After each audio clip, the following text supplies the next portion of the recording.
Thank you for being here. I'm the acting chief of the Providence Police Department, Oscar Perez. Today, I just want to thank you as well for covering this story. Today, there's outstanding work by the men and women of the Providence Police Department, specifically by the Organized Crime and Intelligence Unit. For the last 9 months, they have been able to conduct an investigation into high-level drug trafficking, high-level drug dealing. They targeted individuals who actually were supplying and contributing to the opioid crisis that many cities in this nation are facing. It's outstanding. The work is remarkable, the work that they did. It takes work, it takes surveillance, it takes research, and I commend them for that.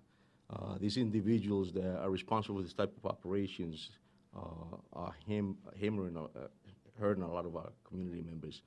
And we worry about that, but we have the men and women on the job that are committed to that, are committed to disrupting this type of operations, and they're nonstop.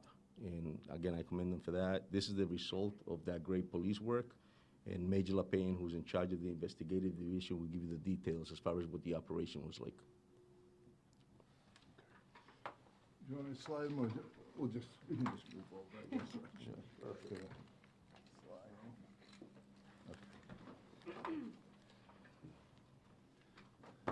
All right, thank you. So this was almost a year investigation by the Intelligence Bureau, which falls under narcotics, which was led by Captain Aspinall. Intelligence Bureau is led by Sergeant Andres Perez.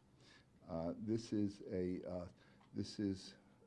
great arrest. It took a lot of drugs off the street, you know, and we look at it as, like the commander said, saving a lot of people, helping the community, working with different organizations.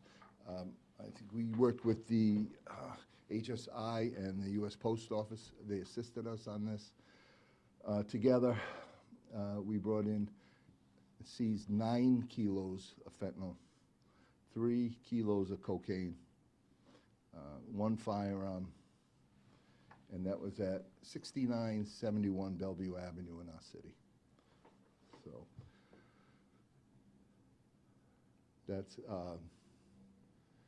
great arrest, great teamwork, and you know, back to work we go again today. So I'm going to turn it over to Captain Aspinall, who is now going to go over some of the particulars of the case with you. And thank you. Thanks for coming. What was the address?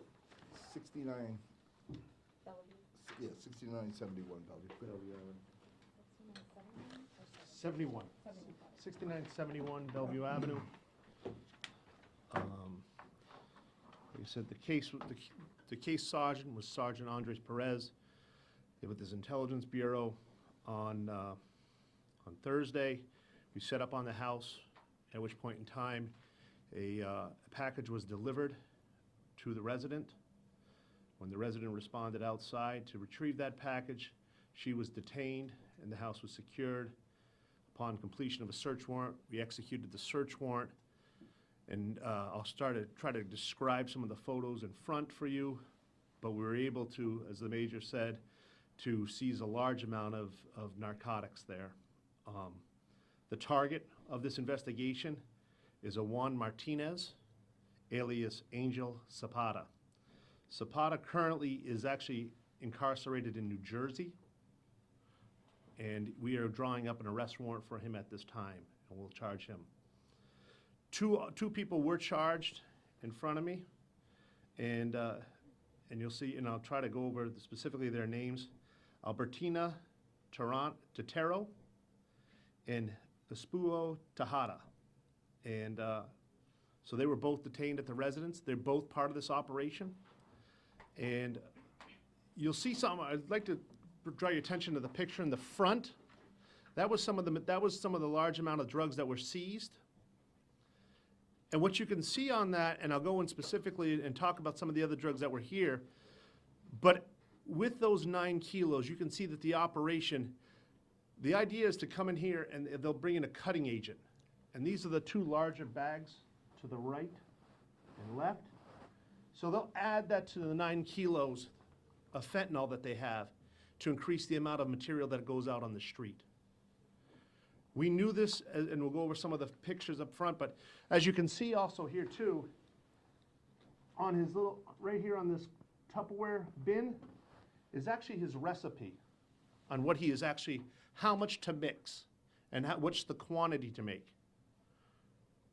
You'll also see that some of it, we do have the blue dye, which is clearly which we also are seeing as they're making fentanyl pills, which are hitting our streets.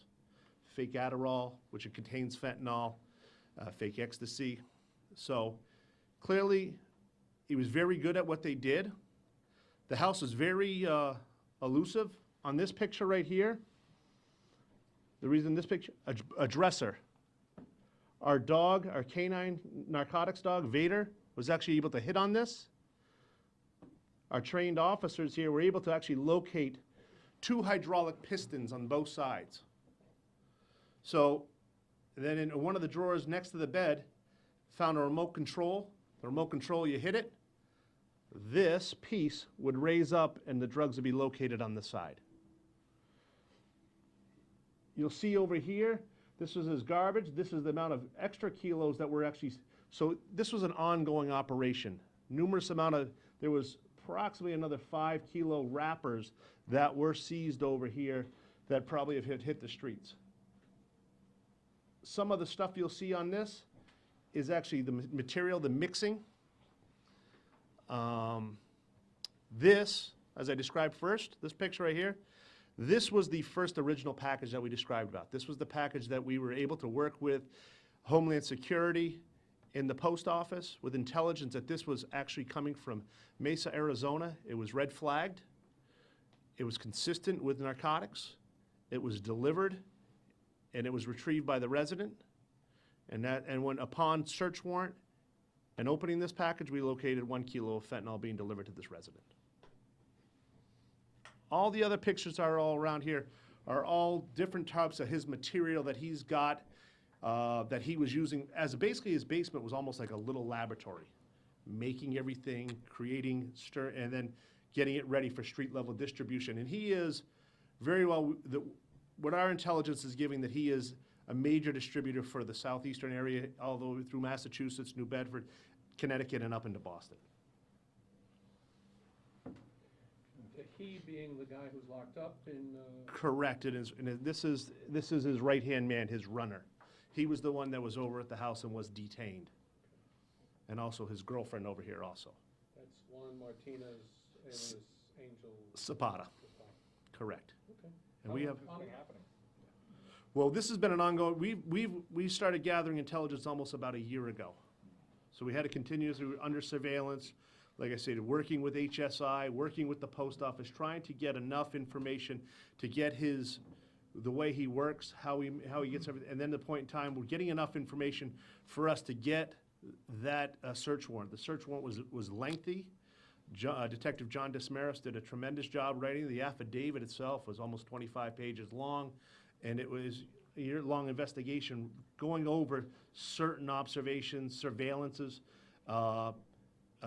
narcotics techniques such as pulling the trash pull, which we were able to finally get some of the wrappers, which had tracings of narcotics on it. So there was a long-term investigation. Given all of that, hydraulic systems, how sophisticated was this? This is probably one of the more sophisticated drug operations we've seen in the city in years. You say this came from Arizona. Is there any affiliation to any group from another country, or? From what we got from the Homeland Security, Mesa, Arizona is a hub for narcotics coming across the border to Mesa, Arizona, and then being shipped over to Mesa, Arizona. We worked with our post office to gather intelligence. They have their investigative techniques that they felt that this package was a red flag coming into Providence, which gave us more. So we observed the controlled delivery, and at which point in time we were able to detain them. And then based upon the investigation for the year, we were able to draw the search warrants up for the package in the house, and which located all the And that narcotics. was the Postal Service that told you this? We worked with the Homeland Security and the post office. So, This was delivered in through the post office. But overall, there is no affiliation to any group. I don't know any of this specific affiliation to anybody down in Mesa, Arizona. The completion of this operation likely saved lives, right? We're always hearing about overdoses. Can you talk Correct. about that? Yeah, I mean, when you look at it, we estimate that with the kilos that have here, the material that he was mixing, and what was gonna be hitting the street, we estimated between 1.5 and $2 million. And we look at that, taking any amount of fentanyl off the street is clearly going to help us save lives and cut down the overdoses. Captain, your first name again? My first name is Roger, R-O-G-E-R. Last name is Aspinall, A-S-P-I-N-A-L-L. Thanks. All right, thank you very much for coming.